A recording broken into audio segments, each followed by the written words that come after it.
अस्सलाम वालेकुम students, welcome to our channel Kamyab Shagird. उम्मीद है आप सब खैरियत से होंगे और आप अपने एग्ज़ाम की तैयारी भरपूर तरीके से कर रहे होंगे। आपके ही एग्ज़ाम्स के ही हवाले से हमने आज ये वीडियो लेकर आए हैं जिसमें हम क्लास 10th फिज़िक्स के वो इम्पॉर्टेंट फार्मूले, इक्वेशंस, मैथमेटिकल रिलेशंस जो कि आपके पूरे पेपर को हल करने में बहुत ज़्यादा अहम साबित होंगे।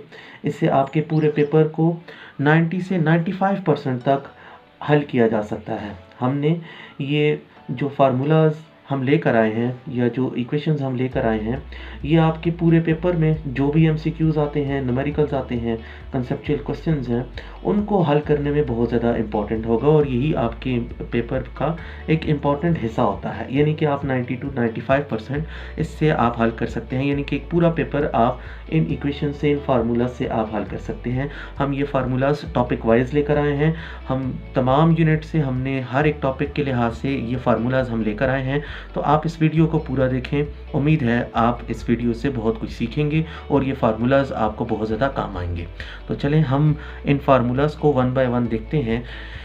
सबसे पहले यूनिट 10 क्लास 10th फिज़िक्स में हम डिस्कस कर लेते हैं उसके कुछ फार्मूले, कुछ इक्वेशंस जो कि आपके इस पेपर में आने वाले हैं। तो सबसे पहला जो हमारे पास रिलेशन है वो है टाइम पीरियड और फ्रीक्वेंसी का, जिसमें टाइम पीरियड और फ्रीक्वेंसी जो है एक दूसरे के इन्वर्सली प्रोपोर्शनल होते हैं। इसी तरह से mass attach to the spring के लिए, अगर हम motion of mass attach to the spring के लिए बात करें तो उसमें एक्सेलरेशन के लिए हमारे पास फार्मूला होता है -k/m/x। इसी तरह से time period of mass attach to spring 2π√m/k। इसी तरह से फ्रीक्वेंसी की अगर हम बात करें तो 1/2π√k/m होती है। सिंपल पेंडुलम की अगर हम बात करें तो उसके लिए हमारे पास रिलेशन होता है a -g/l/x। इसी तरह से उसके अगर हम टाइम पीरियड की बात करें तो वो हमारे पास इक्वल होता है 2π√l/g। उसकी फ्रीक्वेंसी की बात करें तो वो हमारे पास 1/2π√g/l होती है। ये फार्मूलाज बहुत ज़्यादा इंपॉर्टेंट हैं मास अटैच टू स्प्रिंग और सिंपल पेंडुलम से ये फार्मूलाज आ सकते हैं। इसी तरह अगर हम यूनिवर्सल वेव इक्वेशन देखें जिसमें स्पीड, फ्रीक्वेंसी और लेमडा को, वेवलेंथ को आपस में इक्वेट किया गया है, ये फार्मूला बहुत ज़्यादा इंपॉर्टेंट है। उसके बाद हमारे पास यूनिट 10 आ जाता है। यूनिट 10 में हमारे पास जो यूनिट 10 है वो साउंड वाला चैप्टर है, जिसमें साउंड इंटेंसिटी की अगर हम बात करें तो साउंड इंटेंसिटी हमारे पास इक्वल होती है energy divided by area into time, और इंटेंसिटी अगर हम कहें तो ये पावर बाय एरिया की भी इक्विवेलेंट होती है। इसी तरह से इंटेंसिटी लेवल की अगर हम बात करें तो उसको शो किया जाता है बीटा से और ये इक्वल होती है k log/I/I0। इंटेंसिटी लेवल को बेल में अगर हम इक्वेट करें तो वो हमारे पास log/I/I0 उसके इक्विवेलेंट होगा। और इसी तरह से डेसीबेल में अगर हम इस इक्वेशन को देखें तो ये हमारे पास बीटा = 10 × log/I/I0 के इक्विवेलेंट होता है। स्पीड ऑफ साउंड की अगर हम बात करें in air with respect to temperature तो याद रखना है students, v = 331 + 0.61 × T degree Celsius है। T डिग्री सेल्सियस आपको टेम्परेचर की गिवन वैल्यूज़ होंगी जो कि आप यहाँ पर पुट करके किसी भी टेम्परेचर पर स्पीड की value in air find out कर सकते हैं। इसी तरह से सेकेंड लॉ ऑफ रिफ्लेक्शन है। सेकेंड लॉ ऑफ रिफ्लेक्शन जो है वो angle of incidence and angle of reflection की बात करता है। ये दोनों इक्विवेलेंट होते हैं। Focal length and radius of curvature की अगर हम बात करें तो वो f = 1/2 × r यहाँ पर रेडियस होगा। हाफ ऑफ रेडियस जो है वो फोकल लेंथ की इक्विवेलेंट होता है। इसी तरह से मिरर इक्वेशन की बात करें, बहुत ज़्यादा इंपॉर्टेंट है। 1/f = 1/di + do। डी और डी यहाँ पर distance of image and object from the mirror को शो करते हैं। इसी तरह से मैग्नीफिकेशन की बात करें तो ये height of image over height of object which is equals to distance of image over distance of object की इक्विवेलेंट है। स्नेल्स लॉ की अगर हम बात करें तो ये n1 sin of θ1 is equals to n2 sin of θ2। n1 और n2 यहाँ पर रिफ्रैक्टिव इंडिसेस को शो करते हैं। इसी तरह से टोटल इंटरनल रिफ्लेक्शन की बात करें तो उसमें क्रिटिकल एंगल के लिए अगर हम इक्वेशन देखें, बहुत ज़्यादा दफ़ा ये न्यूमेरिकल प्रॉब्लम और MCQ पूछा गया है और ये इक्वल होता है n2/n1 रिफ्रैक्टिव इंडिसेस के ये रेशियो के इक्विवेलेंट आता है। लेंस इक्वेशन की अगर हम बात करें तो 1/f = 1/di + 1/do के इक्विवेलेंट होता है। सेम मिरर इक्वेशन की ही तरह ये रिलेशन है और इसमें पावर ऑफ लेंस की अगर हम बात करें डी से इसको शो किया जाता है और ये इक्विवेलेंट होता है 1/f के। Angular magnification and simple microscope की बात करें तो उसमें एम थीटा इक्विवेलेंट होता है थीटा प्राइम ओवर थीटा के, एम थीटा को एन ओवर एफ पी लिखा जाता है। इसी तरह से मैग्नीफिकेशन ऑफ कंपाउंड माइक्रोस्कोप की बात करें तो वो इक्विवेलेंट होता है minus T I over F O into N over F E. Angular magnification of refracting telescope की अगर हम बात करें तो वो M theta is equivalent to minus F O over F E के इक्विवेलेंट होता है। ये थे कुछ फार्मूले यूनिट 12 के। इसी तरह अगर हम यूनिट 13 की बात करें, यूनिट 13 इलेक्ट्रोस्टैटिक्स वाला आपका यूनिट है, उसमें सबसे पहले इंपॉर्टेंट है कूलम्स लॉ, जो कि इलेक्ट्रिक फोर्स को K into Q1 Q2 divided by R square के इक्विवेलेंट होता है। उसी में कूलम्स कांस्टेंट की अगर हम बात करें फॉर वैक्यूम, कूलम कांस्टेंट की से शो किया जाता है और ये 1/4 पाई एप्सिलॉन नॉट होता है। इसकी वैल्यू याद रखनी है स्टूडेंट्स, 9 × 10⁹ कूलम स्क्वायर पर न्यूटन पर स्क्वायर मीटर होता है। इसी तरह से फॉर मटेरियल मीडियम अगर हम देखें तो K equal to 1/4 pi epsilon होता है। इसमें ये बात याद रखनी है कि एप्सिलॉन और एप्सिलॉन नॉट परमिटिविटी को शो करते हैं, एप्सिलॉन नॉट वैक्यूम के लिए हो जाएगा और एप्सिलॉन फॉर मटेरियल मीडियम हो जाएगा। इसी तरह से electric field and it's intensity की अगर हम बात करें तो इलेक्ट्रिक फील्ड जो है वो इलेक्ट्रिक फोर्स बाय चार्ज होती है। इलेक्ट्रिक पोटेंशियल अगर हम देखें तो वो वर्क बाय चार्ज या एनर्जी बाय चार्ज के इक्विवेलेंट होता है। कैपेसिटर की कैपेसिटेंस याद रखनी है स्टूडेंट्स, सी से इसको शो किया जाता है और ये Q/V charge by potential difference या V के इनकी रेशियो के इक्विवेलेंट होता है। सीरीज कॉम्बिनेशन ऑफ कैपेसिटर्स की अगर हम बात करें तो ये हमारे पास इक्विवेलेंट होता है 1/C इक्विवेलेंट होता है 1/C1 + 1/C2 + 1/C3 plus up to 1/Cn। जितने भी कैपेसिटर्स दिए होंगे उनकी इस तरह से रेशियो की फॉर्म में ये हमारे पास रिलेशन आता है। इसी तरह से पैरेलल कॉम्बिनेशन की बात करें तो C इक्वल होता है C1 + C2 + C3 up to n number of capacitors. इसी तरह से यूनिट 14 की अगर हम बात करें, यूनिट 14 जो है करंट इलेक्ट्रिसिटी, इससे भी बहुत ज़्यादा इंपॉर्टेंट फार्मूलाज हैं। इलेक्ट्रिक करंट जो है वो इक्विवेलेंट होता है चार्ज बाय टाइम के। और इसी तरह से कूलम्स लॉ में अगर हम ओहम्स लॉ में अगर हम करंट का फार्मूला देखें तो वो V/R के इक्विवेलेंट होता है। इसी तरह से इलेक्ट्रिकल रेजिस्टेंस की बात करें, इसी रिलेशन से ओहम्स लॉ से ही R = V/I आता है और R के फैक्टर्स आपने याद रखने के लिए ये फार्मूला बहुत इंपॉर्टेंट है। ρL/A, रो स्पेसिफिक रेजिस्टेंस, L लेंथ और A एरिया ऑफ रेजिस्टेंस को शो करता है।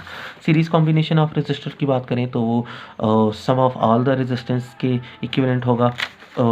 उसमें इक्विवेलेंट रेजिस्टेंस जो है वो सम ऑफ ऑल द रेजिस्टेंसेस की इक्वल होती है। और पैरेलल कॉम्बिनेशन ऑफ रेजिस्टेंस अगर हम देखें, रेजिस्टर्स अगर हम देखें तो वो रेशियो की फॉर्म में हमारे पास ये रिलेशन आता है 1/RE = 1/R1 + 1/2 + 1/3 up to 1/Rn। Electric energy की बात करें तो इलेक्ट्रिकल एनर्जी जो है वो IT × V की इक्विवेलेंट है।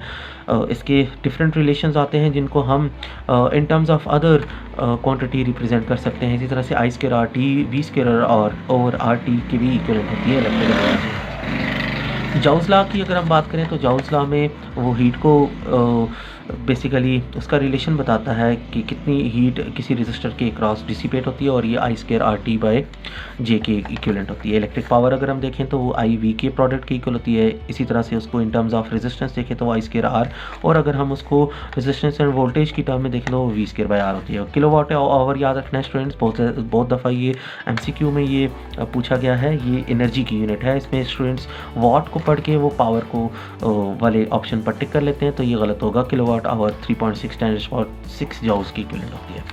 इसको डेफिनेशन भी इसकी पूछी जाती है तो ये वैल्यूज़ आपने याद रखनी है। इसी तरह से यूनिट 15 की अगर हम बात करें, इलेक्ट्रोमैग्नेटिज्म वाला यूनिट है हमारा, magnetic force on current carrying conductors में सबसे पहले हमारे पास आता है जो कि मैग्नेटिक फोर्स को इक्वेट करता है और ये कि BIL sin θ के इक्विवेलेंट होता है। कोफिशिएंट ऑफ म्यूचुअल इंडक्शन की बात करें और उसको इंड्यूस्ड EMF के साथ अगर रिलेट किया जाए तो इंड्यूस्ड EMF जो है वो -m × del I/del T की इक्विवेलेंट होता है, जिसमें माइनस का साइन जो है ये लेंजेस लॉ को बेसिकली रिप्रेजेंट कर रहा है। ट्रांसफार्मर जो है वो रेशियो है सेकेंडरी वोल्टेज और primary voltage which is equivalent to number of turns of secondary to number of turns of primary coils के। इसी तरह से लॉजिक गेट्स के हमारे पास कुछ फार्मूलाज हैं, बूलियन इक्वेशंस हैं। एंड गेट के लिए हमारे पास होगी जो इनपुट्स हैं उनका प्रोडक्ट की इक्विवेलेंट होती है आउटपुट।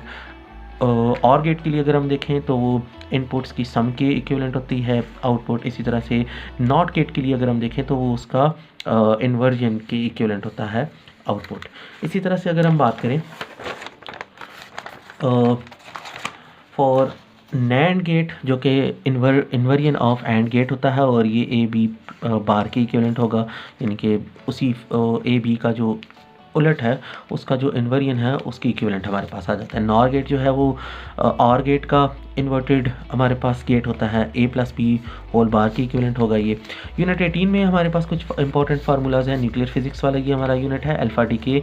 उसमें सबसे पहले हमारे पास आ जाता है कि पेरेंट न्यूक्लियाई अगर अल्फा डीके करे तो वो इक्विवेलेंट होता है डॉटर न्यूक्लियाई, उसके एटॉमिक नंबर में से 2 वैल्यूज़ डिक्रीज़ कर जाती हैं, मास नंबर उसका 4 टाइम्स डिक्रीज़ करता है, प्लस अल्फ़ा पार्टिकल्स जब रिमूव हो, अल्फ़ा पार्टिकल्स याद रखना है कि हीलियम का न्यूक्लियाई होते हैं, प्लस हीट एनर्जी। इसी तरह से बीटा डीके जो है वो पेरेंट न्यूक्लियाई जब भी बीटा डीके करेगा, नेगेटिव बीटा डीके के लिए चार्ज नंबर राइज होता है, Z+1 हो जाएगा और मास नंबर उसी तरह से रहेगा विद इमिशन ऑफ एनर्जी होगा। इसी तरह से गैमा डीके जो है ये बेसिकली उस वक्त हमारे पास ये डीके आती है, या गैमा डीके उस वक्त हमारे पास होगा जब एक कोई भी एक्साइटेड न्यूक्लियाई जो है वो एनर्जी इमिट करे, तो उसमें ना तो एटॉमिक नंबर में कोई चेंज आती है, ना ही मास नंबर में आती है। हाफ लाइफ की अगर हम बात करें तो हाफ लाइफ में हमारे पास किसी भी सैंपल के, रेडियो एक्टिव सैंपल की डीके के हवाले से अगर हम रिलेशन देखें जिसमें नंबर ऑफ